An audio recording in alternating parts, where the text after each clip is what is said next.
Yes, ibihe byiza kuri wowe wabashije gukora subscribe kuri Sano Empire. Naho utari wabasha kubikora ariko ukaba ugiye kubikora, nawe bikugendekera gutyo ni iby'agaciro gakomeye cyane ko barasize support yawe subscribe kuri Sano Empire. Imana ibiguhera umugisha.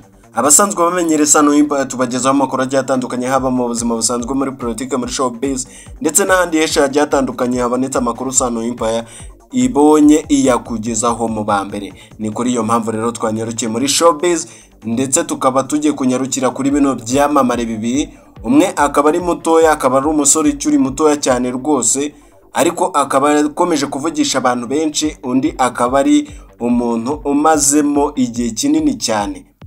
Abo nkuko muri kubibona imbere zanyu ni Yampano ndetse na Bruce Melody.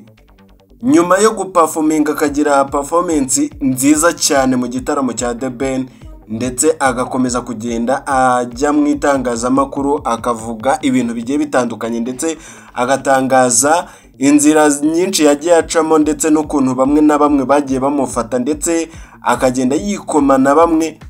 Ubu ngubu rero yageze kuri Bruce Melody nkoka byaramwe. Uyu musore yagize gutya ari yikoze y'ibicu avuga amagambo atandukanye ndetse asharira kuri uno muhanzi Bruce Melody, ndetse abantu benshi baravati uyu musore rwose uko aje noneho turabona rwose social media zigiye gususuruka, dore ko rwose uyu musore asa nkaho atajya aripfana ubwo abanyamakuru bamutungaga ama microphone kugira ngo babashe kuba bavugana, dore yuko uyu musore bavuze yuko rwose aho Diamond yari kuba ari uyu musore yahagaze neza, ndetse nawe avuga yuko rwose mu bwishongozi bwinshi rwose we na The Ben aribo bari bagize kiriya gitaramo.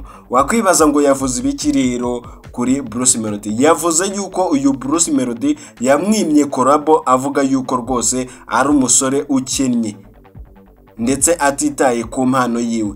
Ngayo nguko rero bigahita byibutsa abantu bifu bari bafitanye na The Ben yuko yamwimye korabo, none ikaba yimukiye kuri uno musore. Ese